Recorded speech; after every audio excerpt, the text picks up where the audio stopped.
Վարչապետ համեցեք։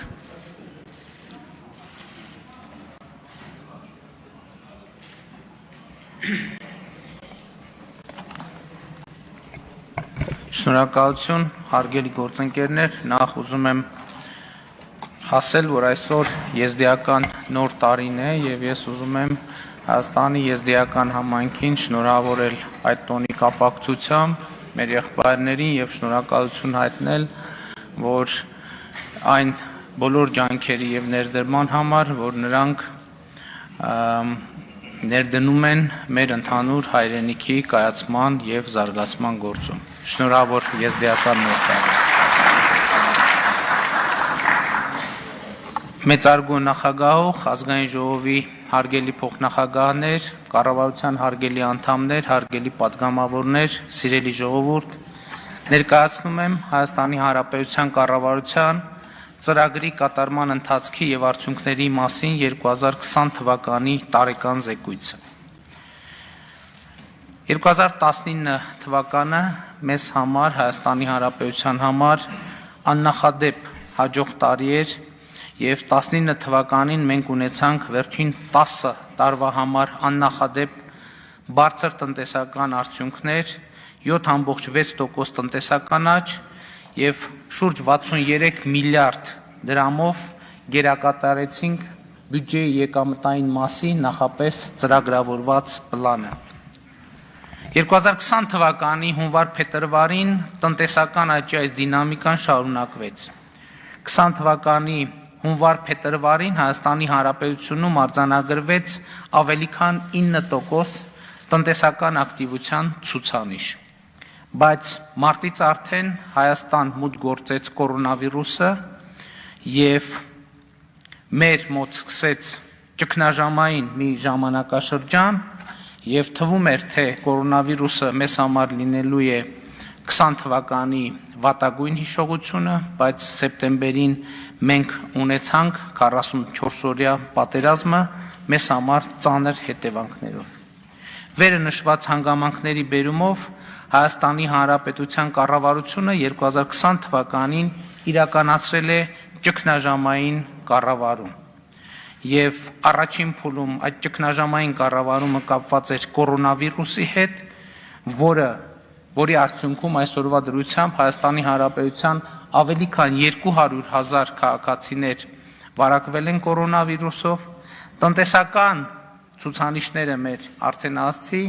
2020 թվականին 7.6% տնտեսական անկում ենք ունեցել ենք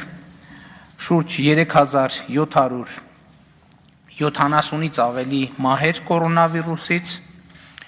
եւ միևնույն ժամանակ իրականացրել ենք հակաճգնաժամային 25 միջոցառում, որի շրջանակներում աջակցություն է ստացել շուրջ 1.1 միլիոն ֆիզիկական անձ, 83,000 իրավաբանական անձ։ Ուզում եմ ընդգծել նաև, որ շահառուներին ընդհանուր առմամբ հասանելի է եղել 239 միլիարդ դրամ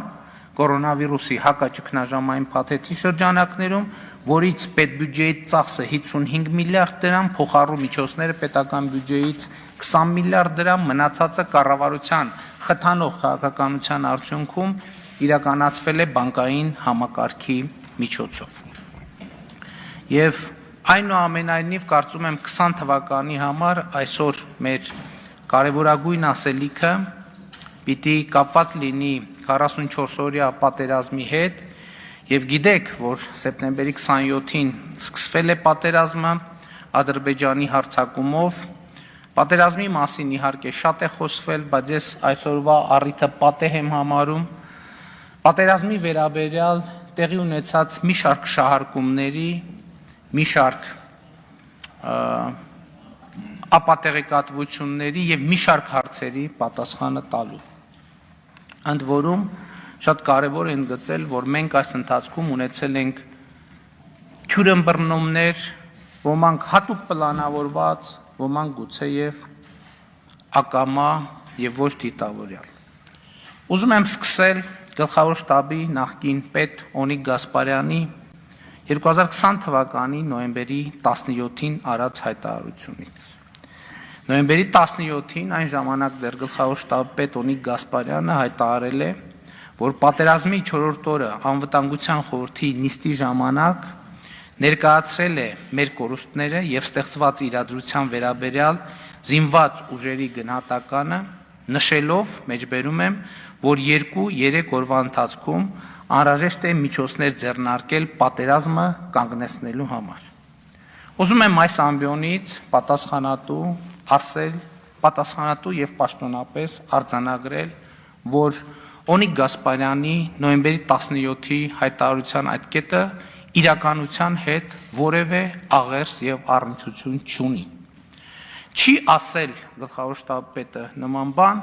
դա արձանագրված է պաշտոնապես, այդ թվում ձայնագրությամբ է արձանագրված, ընդհակառակը ասել է, խոսքը սեպտեմբերի 30-ի անվտանգության խորհրդի նիստի մասին է,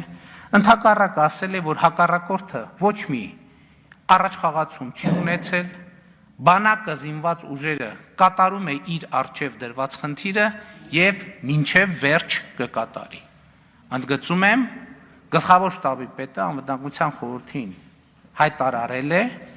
որ բանակը կատարում է իր առջև դրված խնդիրը եւ մինչեւ վերջ կկատարի։ Ընդ որում ուզում եմ ընդգծել, որ գլխավոր շտաբի պետը սեպտեմբերի 30-ին չէր էլ կարող նման հայտարարություն անել։ Մի պարզ պատճառով,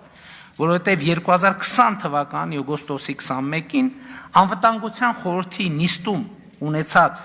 ելույթում զեկույցում,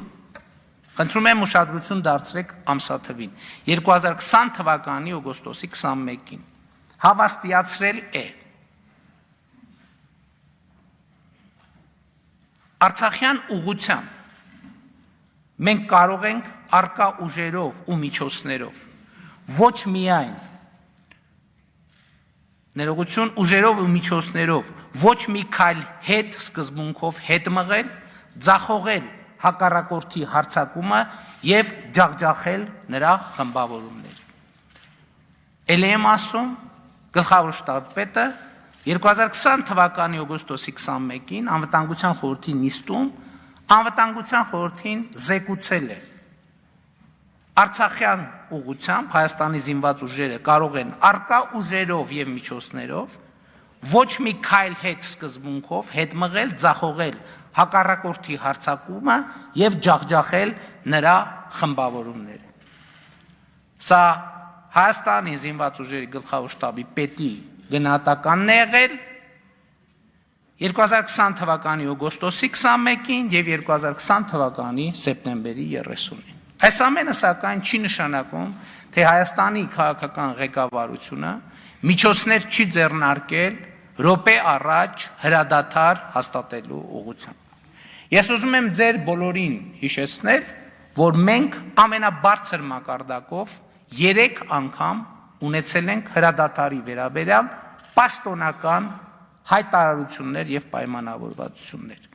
Առաջին պայմանավորվածությունը տեղի է ունեցել հոկտեմբերի 10-ին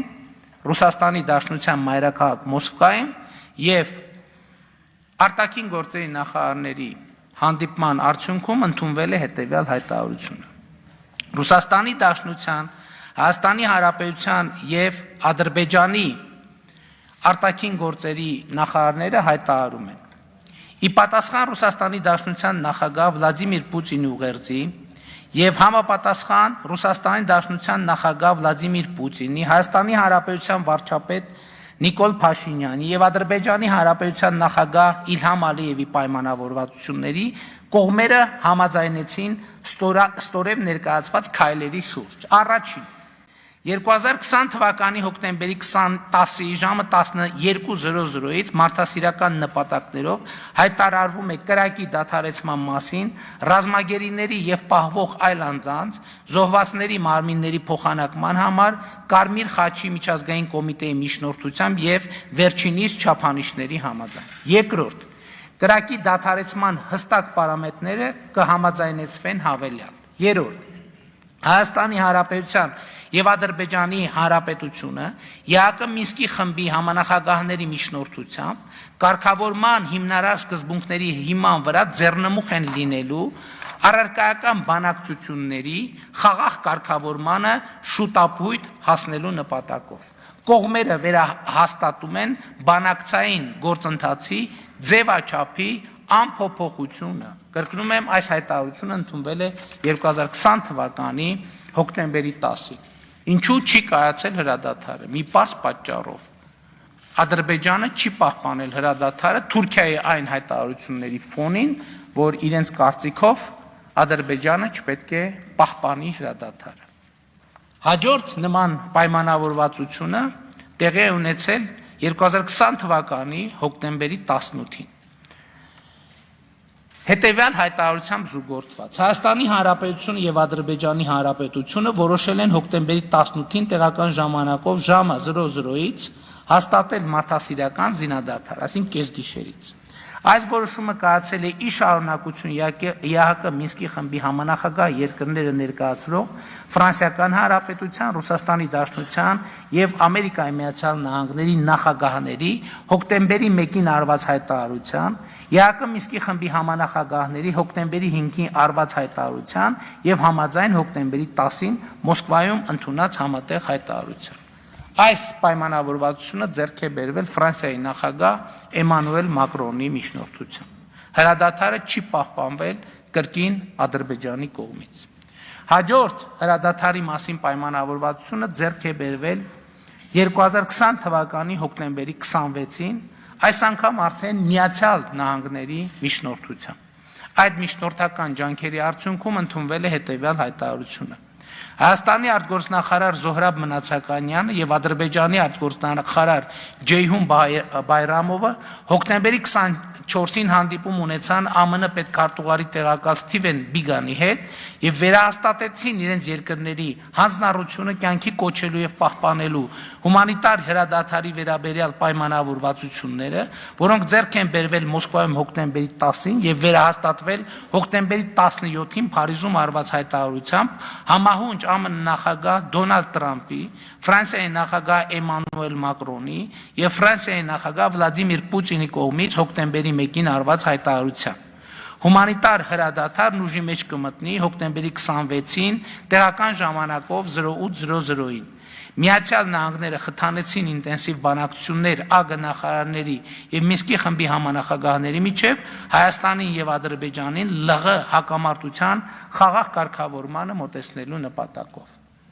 Ես ուզում եմ հիշեցնել, որ բոլոր երեք հայտարարությունների մեջ հղում է արված հոկտեմբերի 10-ին Մոսկվայում արված հայտարարությանը, որտեղ արձանագրվում է, որ բանակցային գործընթացը պետք է տեղի ունենա ԵԱՀԿ Մինսկի խմբի շրջանակներում եւ ֆորմատի փոփոխություն տեղի չի ունենում, բայց հերթական հայտարարությունը հրադադարը նույնպես չի պահպանվել Ադրբեջանի կողմից։ Շատ է շահարկվել այն մասին, թե ինչ է տեղի ունեցել հոկտեմբերի 19-ին եւ հոկտեմբերի 19-ից հետո։ Տեղի է ունեցել հետեւյալը. վերլուծելով իրադրությունը եւ խորհրդակցելով Արցախի նախագահի եւ զինված ուժերի գլխավոր շտաբի հետ, ես որոշել եմ, որ մենք պետք է որոշակի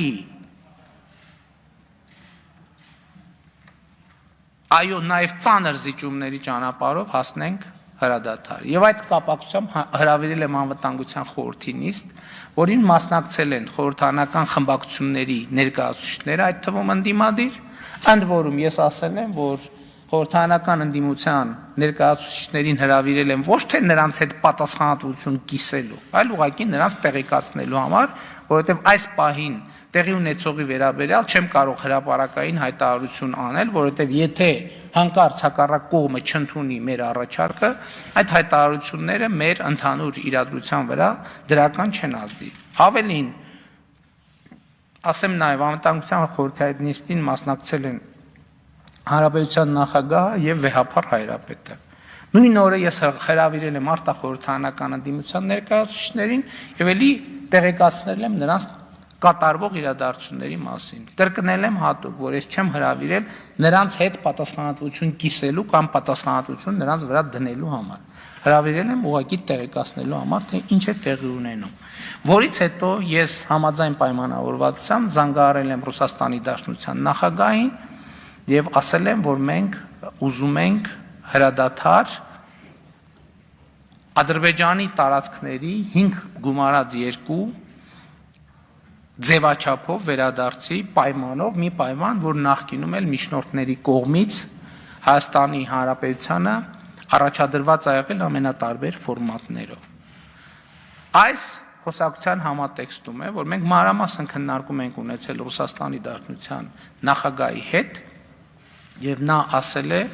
մենք ընդհանուր ըմբռնում ենք ձեռքբերել, սա շատ կարևոր արձանագրում է, որ մենք արձանագրել ենք, որ Ռուսաստանի Դաշնության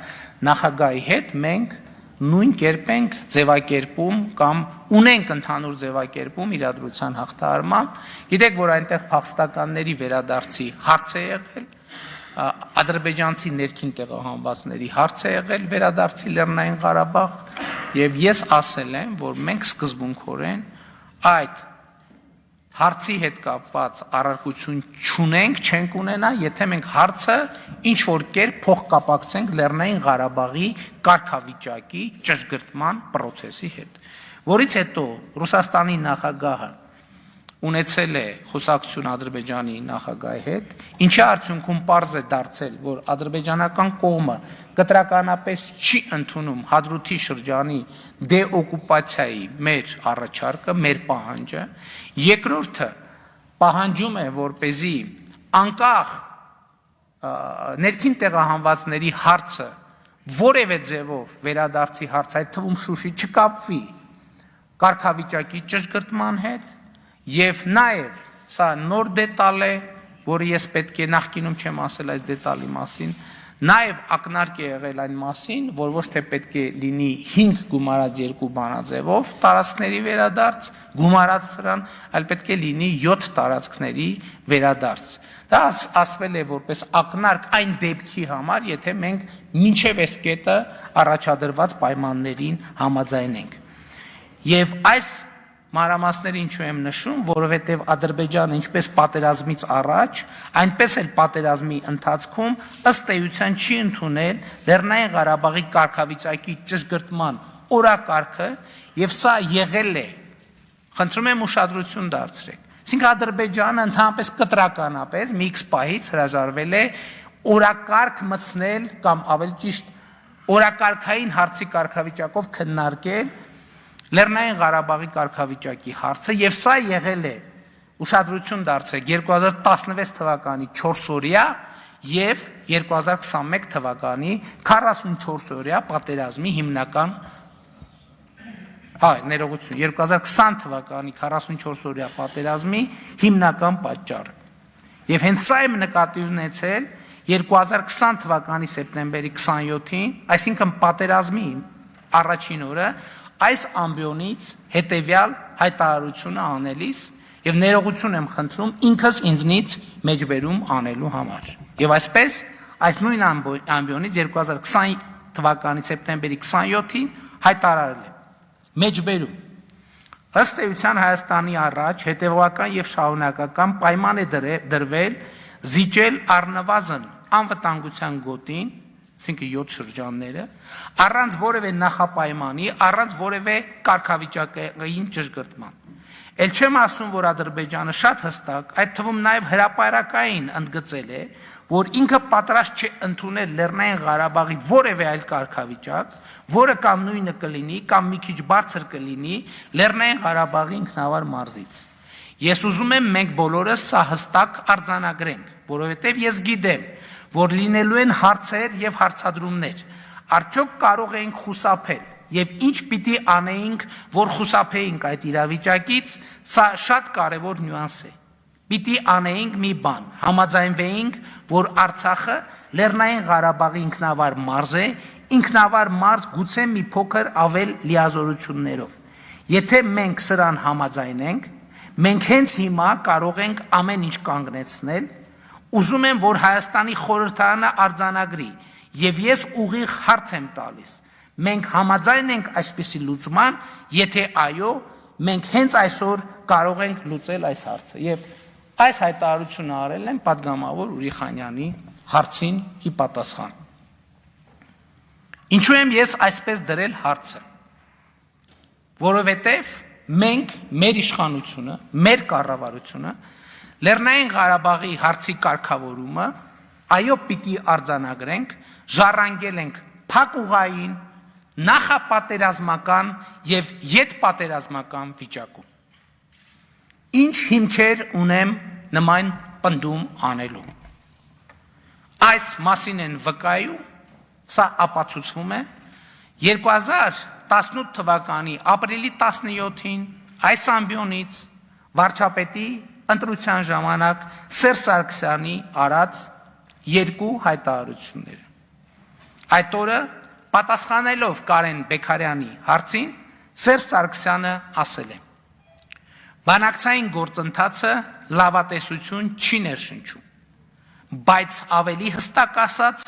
այդ բանակցային գործընթացը ուղղակի կանգնած է։ Կանգնած է, որովհետև այդ բանակցությունների արդյունքից Ադրբեջանի ղեկավարության ակնկալիքները անիրատեսական են, անընդունելի մեզ համար։ Մեջբերման ավարտ։ Այդ նույն օրը պատգամավոր Սամվել Նիկոյանի հարցին ի պատասխան Սերժ Սարգսյանը հայտարարել է. մեջբերում։ Նախ պետք է ասեմ, որ ապրիլյան պատերազմը եւ անակնկալ էր եւ անակնկալ չէր այն առումով, որ շատ դեպքերում մարդիկ գրեթե համոզված են ինչ որ բանում, բայց ներսում հույս են փայփայում, որ հակառակորդը կամ գործընկերը կղեկավարվի առողջ տրամաբանությամբ եւ չի գնա քայլերի, որոնք վնասակար են երկու կողմի համար էլ։ Այս առումով մենք դաս առաջին պետք է համարենք այն, որ այլևս բանալի բառը այլևսն է։ Այս առումով մենք դաս առաջին պետք է համարենք այն, որ այլևս գոնե շատ տևական ժամանակ երբեք մենք չպետք է հույս փայփայենք, որ Ադրբեջանի ղեկավարությունը թողնելու է իր ուխտադրուժ մոտեցումները, թողնելու է իր ցանկությունը ուժով լուծելու Լեռնային Ղարաբաղի հիմնախնդիրը, մեջբերման ավարտ։ Մենք ըստ էության 2017 թվականին ունեցել ենք մի վիճակ, որ բանակցային գործընթացում Հայաստանի Հանրապետությունը հասել էր իր կարմիր գծերին եւ մի բան էլ հատել էր այդ կարմիր գծերը։ Եվ սրա մասին է վկայում 2016 թվականի նոյեմբերի 17-ին Սերժ Սարգսյանի «Ռոսիա Սեգոդնիա» լրատվական գործակալությանը տված հարցազրույց, որից անում եմ հետևյալ մեջբերում։ Մենք մի քանի անգամ մոտ էինք ստորագրելու փաստաթուղթը, որտեղ բոլոր այդ սկզբունքները հստակ արտացոլված էին։ Այսինքն հայկական կողմերը Լեռնային Ղարաբաղն ու Հայաստանը թողնում են այն տարածքները, որոնք ներկայումս զբաղեցված են որպես անվտանգության գոտի։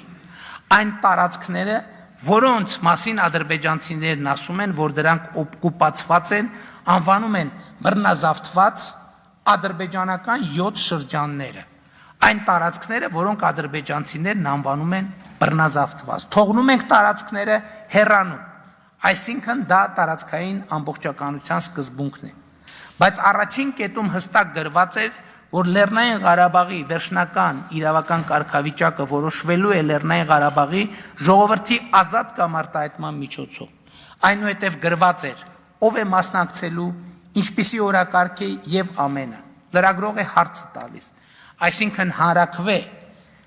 Սերժ Սարգսյանը պատասխանում է, այո, հանրաքվե։ Հենց դա է եղել ինքնորոշման սկզբունքի մարմնավորումը, բայց ամեն անգամ ադրբեջանական կողմը նոր պահանջներ էր առաջադրում։ Այսինքն, եկեք արձանագրենք, ուր ենք մենք հասել բանակցային գործընթացում։ Մենք հասել ենք միտեղ, երբ որ հայկական կողմը ասում է, Ադրբեջան 7 շրջանները քեզ են վերադարձում, Ադրբեջանն ասում է, ոչ, ավելին պիտի 10։ Հասկանում եք, բանակցային գործընթացը հասել է մի կետ, երբ որ հայկական կողմը, ընդ որում ես ասում եմ շատ կարևոր է, որ ես իմ մեկնաբանությունը չի։ Հայկական կողմը ասում է Ադրբեջան, վերադարձնում եմ 7 տարածքները, հանձնում եմ քեզ 7 տարածքները։ Ադրբեջանն ասում է ոչ, ավելին պետք է 10։ Եվ Սրա մասին վկայում է Սերժ Սարգսյանը եւս մեկ հարցազրույց, որ նա տվել է 2017 թվականի հուլիսի 16-ին Արմենիա հեռուստաընկերությանը։ Ինչ արձանագրում։ Մեջբերում ապրիլյան պատերազմը ցույց տվեց, որ Ադրբեջանը հրաժարվում է խնդրի լուծման մադրիդյան տարբերակից եւ դա հասկանալի դառավ բոլորին։ Ադրբեջանի դիրքորոշումն էլ պարզ է։ Նա ասում է, որ Լեռնային Ղարաբաղի խնդիրը Ադրբեջանի ներքին գործն է, այսինքն Ղարաբաղը Ադրբեջանի բաղկացուցիչ մասն է եւ այդպիսին պետք է շարունակի մնալ։ Ես այդ մեջբերումները արեցի ցույց տալու համար, որ այն ինչ ասել են падգամավորի հարցինի պատասխան այս ամբիոնից Հայաստանի ազգային ժողովի առաջ, ժողովրդի առաջ, դա ոչ թե իմ գնահատականն է եղել, այլ բանակցային օբյեկտիվ իրադրություն, որը ապացուցվում է բազմաթիվ փաստերով, այդ թվում ձեռքբերված ուրեմն մեջբերումներով։ Բայց այդ պատերազմական շրջանում նախկինում Հայաստանը ղեկավարած անձինք հանդես են եկել հայտարարություններով, որոնք պետք է հստակ պարզաբանվեն։ Մեր իրականության մեջ ստեղծվել է այդ թվում իմ ասած շրջանակի կողմից մի այսպիսի ըմբռնում, թե այն կողմը, որը բանակցություններում այսպես ասած ցուցաբերում է ոչ կառուցողական մոտեցում, այդ կողմի նկատմամբ միջազգային հանրությունը ճնշումներ է գործադրում նրան կառուցողական դաշտ բերելու համար։ Սա ուղղակի պարզ մոլորություն է, ժողովրդին եւ բոլորի մոլորության մեջ գցելու փորձ է, որովհետեւ մի X պայից սկսած, առնվազն 2011 թվականից սկսած, երբ որ ադրբեջանական կողմը որդեգրել է ապակառուցողական դիրքորոշումներ, միջազգային հանրությունը ոչ թե Ադրբեջանին համոզել է, որ արի կառուցողական դաշտ, այլ հայկական կողմի առաջ դրել է խնդիր, որ գիտես ավելի շատ զիջումներ արա, որպեսզի հնարավոր լինի Ադրբեջանին բերել կառուցողական դաշտ։ Եվ ընդ որում են պնդումները, որ հարաքվեի շուրջ պայմանավորվածություններ կան, ովքեր պիտի մասնակցեին հարաքվեին, ես ուզում եմ պարզաբանել, որ սա նույնպես մեր ժողովրդին մոլորության մեջ գցելու փորձ է։ Այո, բանակցային փաթեթներում այդ թվում 2015-16 թվականներից հետո քննարկվող եղել է հարաքվեի դրույթ եւ ասվել է, որ այդ հարաքվեն պետք է արտահայտի Լեռնային Ղարաբաղի, խնդրում եմ ձևակերպումներին ուշադրություն դարձրեք, որովհետեւ առաջին հայացքից ոչ մի տարօրինակ բան այդ ձևակերպումներում չեք գտնելու, որ հարաքվեն պետք է արտահայտի Լեռնային Ղարաբաղի ամբողջ բնակչության ազատ կամ արտահայտումը։ Թվում է թե ամեն ինչ նորմալ է, բայց չկա ընդգծում, իսկ որտեղ է տեղի ունենալու այդ հարաքվեն, հարաքվելի արեալը նկարագրված չէ եւ սա սկզբունքային կարևոր հարց է, որովհետեւ Ադրբեջանը միշտ ունեցել են դիրքորոշումը, որ իր սահմանադրության համաձայն եւ իր տրամաբանության համաձայն իր միջազգայինորեն իր տարածքի մաս համարվող որևէ հատվածի կարգավիճակի հարց կարող է ճշգրտվել միայն այնպիսի հանրաքվեով, որը պետք է տեղի ունենա Ադրբեջանի ամբողջ տարածքում։ Եվ սա եղել է բանակցություններում Ադրբեջանի դիրքորոշումը։ Երբ որ հարց է ծագել, թե ոնց ենք մեկնաբանելու այս դրույթը, այդ թվում համանախագահներին այդպիսի հարց առաջադրվել, պատասխանը եղել է այն մեկնաբանությունը, որի շուրջ կհամաձայնվեն եւ Հայաստանը եւ Ադրբեջանը, ահա այդ մեկնաբանությունը ընդունելի է մեզ համար։ Հաջորդ հարցը, իսկ ինչ է նշանակում Լեռնային Ղարաբաղի ամբողջ բնակչություն։ Իսկ ինչ է դա նշանակում։ Ադրբեջանի մեկնաբանմամբ դա նշանակում է ներքին տեղահանվածներ, այդ թվում տեղահանումից հետո նրանց ընտանիքի անդամներ, որոնք ծնվել են դրանից հետո, եւ եկեք արձանագրենք, որ ըստ ամենայն դեպս եղած տվյալների հայտնի իրադարձությունների բերումով Արցախյան առաջի պատերազմի համատեքստում Լեռնային Ղարաբաղի ինքնավար մարզի տարածքից հեռացել է շուրջ 40,000 ադրբեջանցի, շուրջ, եթե ոչ ավել, գոնե պաշտոնական տվյալներով։ Հաջորդ հարցը, իսկ ինչ կոնկրետ հարց է դրվելու հանրաքվեի, ով է ձևակերպելու այդ հարցը։ Այս հարցին նույնպես հստակ պատասխաններ չեն եղել։ Եվ շատ կարևոր է մի սկզբունքային կարևոր նրբություն, որ երկար ժամանակ եւ հետեւողականորեն թաքցվել է հայ հանրությունից։ Երբ որ ասվում է Սերժ Սարգսյանի կողմից, որ Ադրբեջանը հրաժարվում է խնդրի լուծման մադրիդյան տարբերակից, սա պետք է հասկանալ, թե ինչ է նշանակում։ Ուրեմն մադրիդյան տարբերակում կա մի այսպիսի հասկացություն, միջանկյալ կարգավիճակ։ Ադրբեջանը ըստ էության 2011 թվականից սկսած հրաժարվում է միջանկյալ կարգավիճակի քննարկումից եւ թվում է, թե այս պայմաններում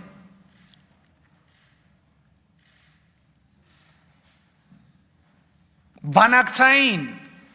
հմտությունների արդյունքում հայկական կողմը կարողանար հասնել նրան ճիշտ քաղաքականության արդյունքում, ճիշտ արտաքին քաղաքականության արդյունքում, հայ-ամերիկյան, հայ-ֆրանսիական, հայ-ռուսական, ճիշտ հարաբերությունների կառուցման արդյունքում պետք է հասնել նրան, որ միջնորդները Ադրբեջանին համոզեին, որ գիտես ինչ արի ես միջանկյալ կարգավիճակը ընդունի։ Բայց փաստն այն է, որ Ադրբեջանի այս դիրքորոշումը 2014-15 թվականներից սկսած արժանացել է միջնորդների աջակցությանը եւ 2016 թվականի ապրիլյան պատերազմը սկսել է այն բանից հետո, երբ միջնորդների կողմից հայկական կողմին առաջարկվել է, որ հայկական կողմը հրաժարվի միջանկյալ կարգավիճակի արձանագրման պահանջից։ Ես ուզում եմ հստակ արձանագրենք։ 2016 թվականի ապրիլի 2 ամիս առաջ միջնորդների կողմից եղել է հստակ առաջարկ, որ հայկական կողմը հրաժարվի միջանկյալ կարգավիճակի արձանագրման ձգտումներից։ Հայկական կողմը հրաժարվել է եւ դրանից 2 ամիս անց սկսել է ապրիլյան պատերազմը, որը տարածքային կորուստներից հետո կանգնեցնելու հանգամանքով ըստ էության դառնում է պիտի դառնար իմ նշած օրակարգի, այսինքն միջանկյալ կարգավիճակից հրաժարումի պարտադրում։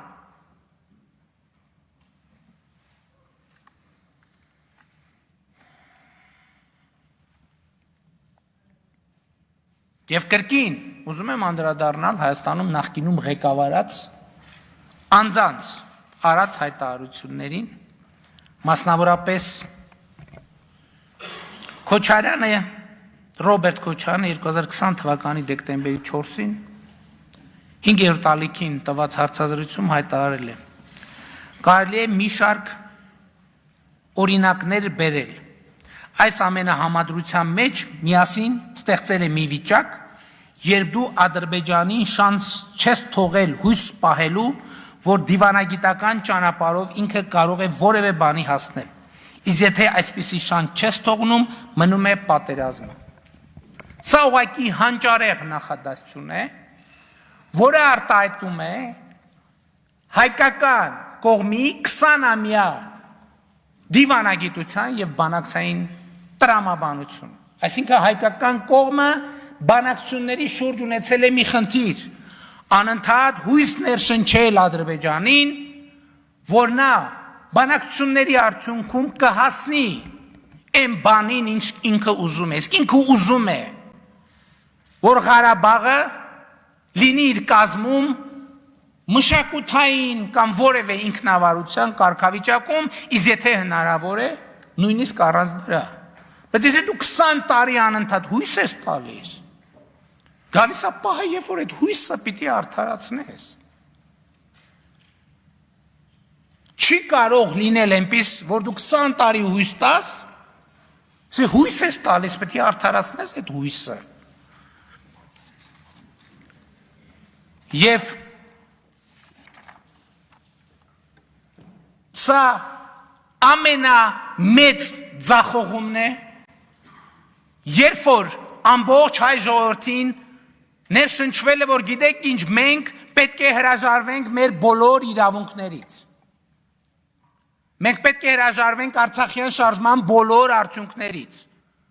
Շրջանառության մեջ է դրվել ամենաանհեթեթ թեզը, որ կարելի էր դնել։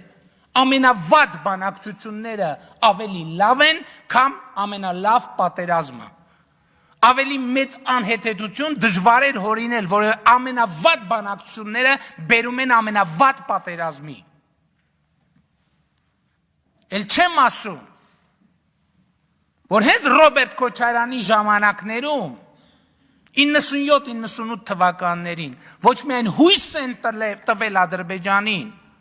որ Ադրբեջանը կհասնի իր նպատակին, այլև երաշխիք են տվել, եւ այդ երաշխիքը Ղարաբաղը բանակցային գործընթացից դուրս թողելն էր։ Հիմա Լևոն Տեր-Պետրոսյանն ու Ռոբերտ Քոչարյանը հիմա չգիտեմ վիճում են թե չեն վիճում, բայց մի երկու տարի առաջ վիճում էին, ով է իրանցից դուրս թողել։ Բայց առանց Ղարաբաղի բանակցությունների գնալը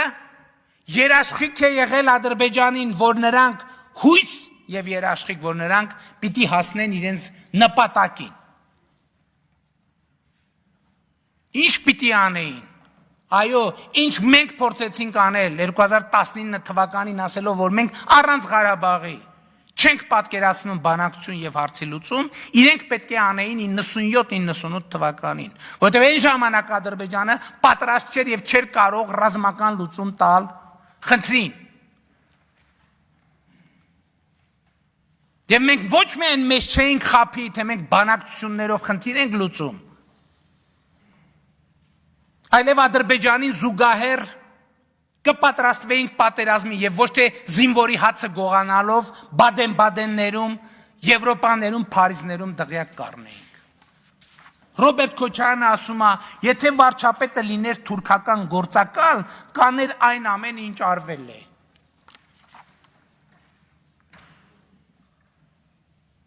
Եթե Ռոբերտ Քոչարյանը լիներ թուրքական գործակալ եւ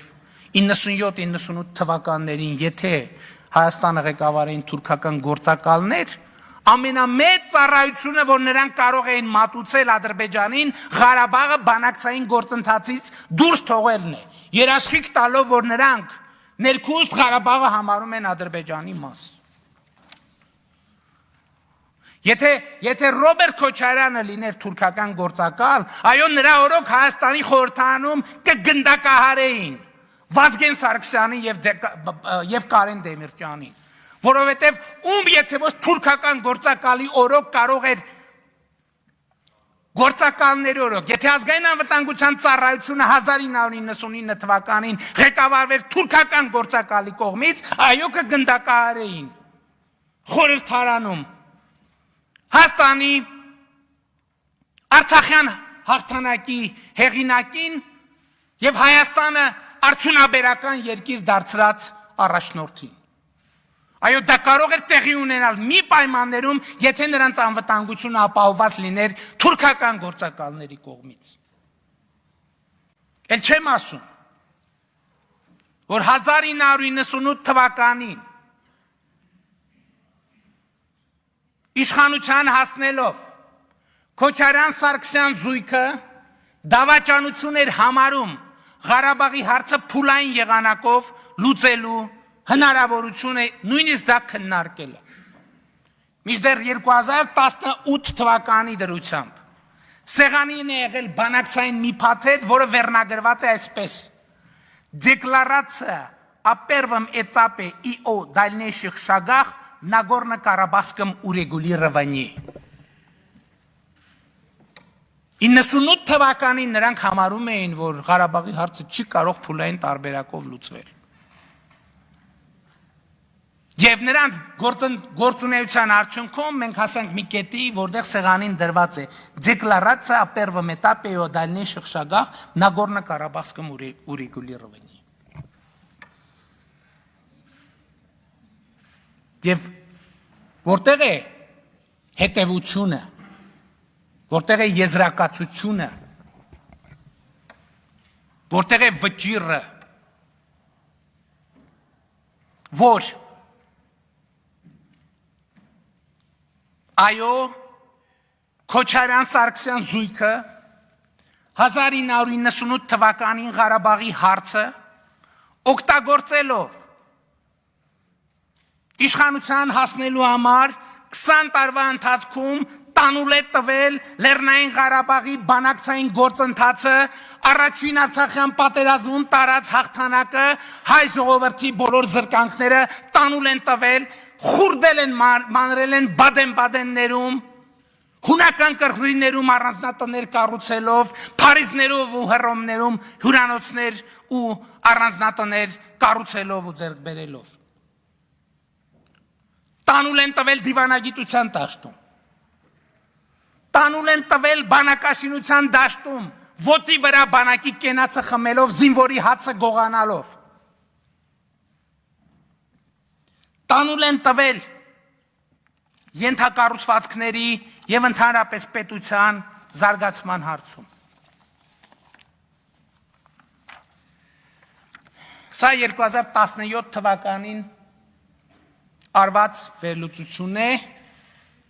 2017 թվականին արված վերլուծություն է ֆինանսավորված այն ժամանակ գործած իշխանությունների կողմից։ Իսկ սա անդիմությունը չի ֆինանսավորել, սա իշխանությունն է ֆինանսավորել։ Ըստ այդմ կրիտիկական ենթակառուցվածքների զարգացման տեսակարար կշռով Հայաստանի Հանրապետությունը պայմանական միավորներով 11 հաշվով զիջել է Ադրբեջանին։ Դեռ 2017 թվականին։ Սա իշխանական ֆինանսավորմամբ արված վերլուծություն է։ Ընդ որում այս հաշվարկի մեջ հաշվի չեն առնված էլեկտրաէներգետիկ համակարգը, տրանսպորտը և սպառազինությունը։ Եթե սրանք ներառեին, այս հարաբերակցությունը կլիներ 21։ Հաջորդը, ուզում եմ այս վերլուծությունից ևս մի անդրադարձ անել։ Էլի նույն վերլուծություն։ Հայաստանի Հանրապետությունում ռազմարդյունաբերական համակարգը սկսեց ձևավորվել միայն 2016 թվականի ապրիլից։ Այդ ժամանակ էր, որ օրենսդրություն ընդունվեց, ինստիտուցիոնալ տեսք ստրվեց։ Ադրբեջանից 11 տարի ուշացումով։ Կառուցվածքային առումով ինֆորմացիոն տեխնոլոգիաների ոլորտը նախարարական մակարդակով Հայաստանում կազմավորվել է միայն 2016 թվականին, Ադրբեջանից 12 տարի ուշացումով։ Բարձր տեխնոլոգիաների ոլորտը Հայաստանում ի տարբերություն Ադրբեջանի նախարարական մակարդակով 2017 թվականին տակավին ձևավորված չէր, մինչդեռ Ադրբեջանին 13 տարի առաջ այդ ոլորտում նախարարություն էր ձևավորված։ Եվ 2017 թվականին Ադրբեջանը ուներ երկրի ուղեծրում 3 արբանյակ, որոնցից մեկը հետախուզական, որը գնել էր։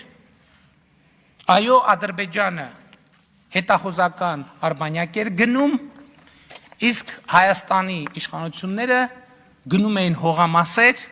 հունական կղզիներում, Եվրոպաներում, այնտեղ որտեղ հնարավոր էր։ Եվ ուրեմն պետք է արձանագրել, որ մենք պիտի ասենք, որ այո, նրանք տանուլ են տվել պետության ինստիտուցիոնալ կայացման հարցում, պետությունը վերածելով մի մաֆիոզ կառույցի, որը քամում է Հայաստանի կենսական միջոցները։ Ու այդ մաֆիոզ կառույցները մինչև այսօր իրենց շոշափուկները ունեն ամենուր։ Սկսած դատական համակարգից, վերջացած ցավոք սրտի, մինչև անգամ մենք տեսանք դրա կոնկրետ երևույթները զինված ուժերում։ Ու մենք պետք է արձանագրենք, որ մենք կռիվ ենք տվել ընդդեմ այդ 20-ամյա դավաճանության, ընդդեմ այդ 20-ամյա կապիտուլյացիայի։ Բայց նույնիսկ բուն կռվի և պատերազմի ժամանակ Նրանք պաշտպանել են իրենց պարտությունը։ Մեր հասցեին հնարավորինս բարձր գոռալով դավաճան, որ իրենց դավաճանությունը քողարկեն։ Մեր հասցեին հնարավորինս բարձր գոռալով կապիտուլյանտ, որ իրենց կապիտուլյացիայից ուշադրությունը շեղեն։ Կապիտուլյանտը դուք եք, դավաճանը առավել ևս։ Ասում եմ 20 տարի Հայաստանը թալանած իշխած էլիտա են։ Իսկ մենք ամեն օր երբեմն կենաց մահու կռիվ ենք տվել ձեր կապիտուլյացիայի եւ դավաճանության դեմ եւ ուզում եմ այս բարձր ամբիոնից հայտարարել, որ շարունակելու ենք մեր պայքարը, մեր անմնացորդ ու նվիրական պայքարը հանուն ազատ, հզոր, երջանիկ Հայաստանի։ Ու մենք հենց հիմա Հայաստանի Հանրապետության ժողովրդին Հայաստանում, Արցախում եւ Սփյուռքում ասում ենք ուղիղ, սիրելի ժողովուրդ, չհուսահատվեք, չվհատվեք, դուխներդ տեղը, գլուխներդ բարձր, որովհետև այո Հայաստանում կա ապագա, Հայաստանում ապագա կա, Արցախում կա ապագա, Արցախում ապագա կա, հայ ժողովուրդը ունի ապագա եւ մենք միասին կերտելու ենք ազատ երջանիկ եւ հզոր այդ ապագան։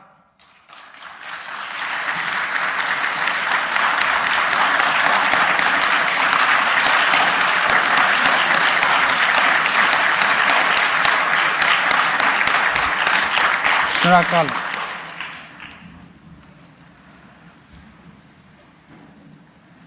Ես ուզում եմ մեր բոլորիս ուշադրությունը հրավիրել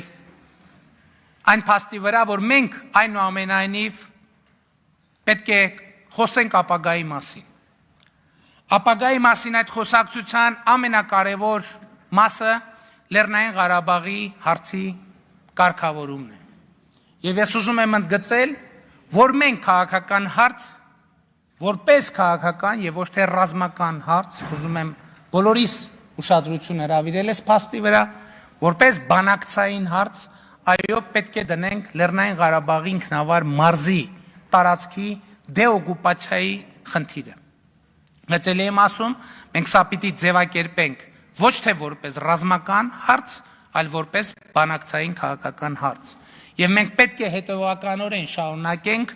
Լեռնային Ղարաբաղի համար անջատում հանուն փրկության բանաձևի իրագործումը, որովհետև դուք տեսաք, թե երեք կամ նախորդին ինչ իրադարձություններ տեղի ունեցան Ադրբեջանում։ Դա ուղղակի աներևակայելի մի բան է եւ կարծում եմ մենք բոլոր ամբիոններից, բոլոր հնարավոր տեղերից պետք է հրավիրենք բոլորի ուշադրությունը, որ կարող են պատերազմի տառապանքների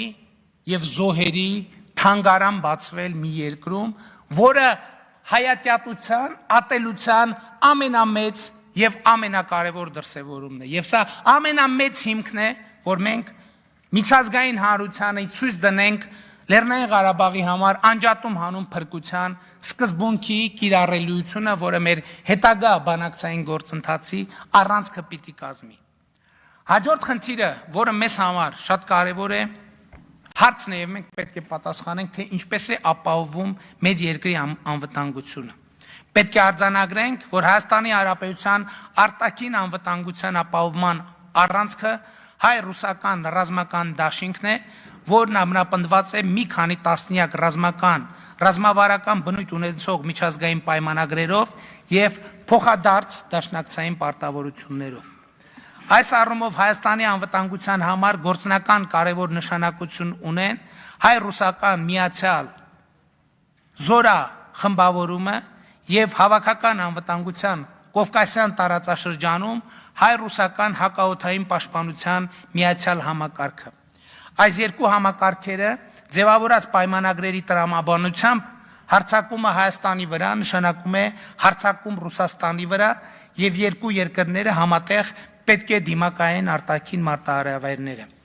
Այս համատեքստում մեկնարկել է նաև Հայաստանի զինված ուժերի բարեփոխումների լայնածավալ գործընթացը, որը նախ կներառնի կառուցվածքային, ապա եւ բովանդակային բարեփոխումներ։ Ռազմավարական հեռանկարում մենք պատկերացնում ենք, որ լրջորեն պետք է քննարկենք Հայաստանի Հանրապետության անցումը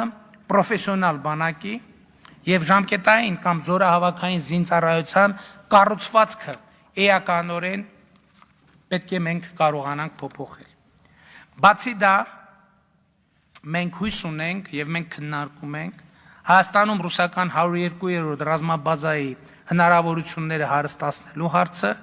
ինչպես նաև կան քննարկումներ, պաշտպանության նախարարը այդ մասին արդեն հայտարարել է, որ Սյունիքի մարզում մենք նաև 102-րդ ռազմաբազայի հենակետ ստեղծելու վերաբերյալ բավականին արդյունավետ քննարկումներ ենք ունենում Ռուսաստանի մեր գործընկերների հետ, նաև Սյունիքի մարզի մի շարք հատվածներում Հայաստանի պետական սահմանի պահպանությանը մասնակցում են նաև ռուս սահմանապահները։ Ռազմավարական հեռանկարում մենք պատկերացնում ենք, որ Հայաստանի պետական սահմանների այն հատվածների պահպանությունը, որը իրականացնում են Հայաստանի զինված ուժերը, կդրվի սահմանապահների վրա, իսկ բանակի ստորաբաժանումները կզբաղվեն բացառապես մարտական պատրաստականության, մարտունակության բարձրացման հարցերով։ Արցախի անվտանգությունը կշարունակի իրականացնել պաշտպանության բանակը ռուսական խաղաղապահ ուժերի հետ համատեղ եւ այս առումով որևէ բան մեծ փոփոխություն մենք չենք ունենա։ Ես ուզում եմ բարձրամանել մեր ձևակերպումը պայմանագրային եւ պրոֆեսիոնալ հասկացությունների մեջ մենք պետքա որոշակի տարբերակում մտցնել։ Մենք ինչ խնդրեմ ունեինք երկար տարիներ։ Գիտենք այդ խնդրեմ, բայց ցավոք էլի չենք չնկատելու ենք տալիս կամ նկատում ենք, բայց տեսեք, պայմանագրային բավականին մեծ թվով զինծառայողներ ընդգրկված են մարտական հերթապահության մեջ, բայց մեր պայմանագրայինները ըստ էության 14 օր իրականացնում էին մարտական հերթապահություն, 14 օր գնում էին զբաղվում էին իրենց գործերով, մեկ գյուղատնտեսությամբ, մյուսը այլ աշխատանքով եւ ըստ էության մարտական պատրաստության բարձրացման հետ կապված աշխատանքները շատ թերի էին ի սահմանափակ։ Պրոֆեսիոնալ զինվորական ինչով է տարբերվում։ Նախ արդեն ասի ես կարծում եմ, որ սահմանների պահպանությունը պետք է իրականացնեն սահմանապահները։ Զինված ուժերը ոչ պատերազմական իրադրության ժամանակ պետք է գտնվեն իրենց մշտական տեղակայման վայրերում եւ նրանք պետք է 24 ժամ շաբաթվա մեջ 7 օր ամսվա բոլոր աշխատանքային օրերին զբաղված լինեն բացառապես մարտական պատրաստության խնդիրներով։ Այսինքն այս ընթացքում նրանք չպետք է շաբաթվա կեսը զբաղվեն, օրինակ գյուղատնտեսությամբ, մյուս կեսը զինվորականությամբ։ Նրանք պրոֆեսիոնալ պետք է զբաղվեն իրենց աշխատանքով, բայց մենք պետք է հասկանանք նաև, որ սա բավականին երկար գործընթաց է, դա 1-2 օրում որքան էլ ցավալի է հնարավոր չի անել։ Եվ այդ գործընթացը ուզում եմ ասել, որ սկսվել է ըստ էության 2018 թվականից, որտեղ 2018 թվականին երրորդ բանակային կորպուսում մասնավորապես մենք սկսեցինք բավական մեծ ծավալների հատուկ նշանակության արագ արձագանքման պրոֆեսիոնալ ջոկատների ձևավորումը եւ հետագա գործընթացներում այդ կառուցվածքը ցույց տվեց իր արդյունավետությունը։ Շատ կարևոր եմ համարում, որ մենք կոմունիկացիաների բացման թեման պահենք մեր ուշադրության կենտրոնում, որովհետև ես ունեմ ցավոք սրտի կասկածներ, որ հենց Ադրբեջանը ամեն ինչ անում է այս գործընթացը տորպեդահարելու եւ Հայաստանը շրջափակման մեջ պահելու համար։ Եվ ուզում եմ, որ մենք արձանագրենք, որ մենք հետևողականորեն գնալու ենք հունվարի 11-ին Մոսկվայում ստորագրված համատեղ հայտարարության իրականացմանը, որովհետև մեր համար ռազմավարական խնդիր է օր առաջ երկաթուղային կապ հաստատել Ռուսաստանի Դաշնության հետ, օր առաջ երկաթուղային կապ հաստատել Իրանի Իսլամական Հանրապետության հետ։ Եվ սա կնշանակի, որ մենք կարողանում ենք ըստ էության տրանսպորտային, տրանզիտային ուղի դառնալ Պարսից ծոցից մինչև Խաղաղ օվկիանոս եւ ամեն օր։ Եվ ելի եմ ասում, խնդրում եմ մեր ուշադրությունը այս հարցի վրա որ իրականում Ադրբեջանը շատ մեծ հավանականությամբ ամեն ինչ կանի, որպեսզի կոմունիկացիաների բացումը տեղի չունենա։ Եվ ուզում եմ տնտեսական լավատեսությունը կրկին հիմնել, հենել նախկինում իմ արած հետևյալ հայտարարության վրա, որը ուղիղ կապ ունի կոմունիկացիաների բացման հետ։ Ես արդեն ասել եմ, որ շատ է խոսվում այդ մասին եւ դա արդարացի է, որ օրինակ Ադրբեջանի տնտեսական հզորացման գործում շատ մեծ դեր է ունեցել նավթը, գազը, նավթամթերքը, բայց ուզում եմ էլի մեր ուշադրությունը հրավիրել մի փաստի վրա, որ Հայաստանը տիրապետում է պայմանական ասած 21-րդ դարի նավթի հսկայական պաշարների, 21-րդ դարի երկու նավթի հսկայական պաշարների, մեկը պղինձն է, մյուսը ջուրը։ Եվ մենք պետք է կարողանանք այնպես անել, որ Հայաստանի Հանրապետությունը ոչ թե հանքաքար արտահանող երկիր լինի, այլ մետաղական պատրաստի արտադրանք արտահանող երկիր, եւ սա ուղիղ կապ ունի կոմունիկացիաների բացման հետ, որովհետեւ ներդրումային միջավայրի այդ կարգի մեծ տնտեսական նախագծեր իրագործելու համար էական է երկաթուղային կապի արկայությունը։ Իհարկե մենք արդեն 2018 թվականից սկսել ենք ջրային պաշարների կուտակման հնարավորությունների ուսումնասիրությունը եւ մյուս կողմից Հայաստանը ռոռոկման եւ խմելու ջրի կուտակման մեծ ծրագիր պետք է իրականացնի եւ այս երկու հենքի վրա պետք է լինի հիմնված մեր տնտեսությունը։ Եվ ելի ուզում եմ ընդգծել, որ այո, մենք տիրապետում ենք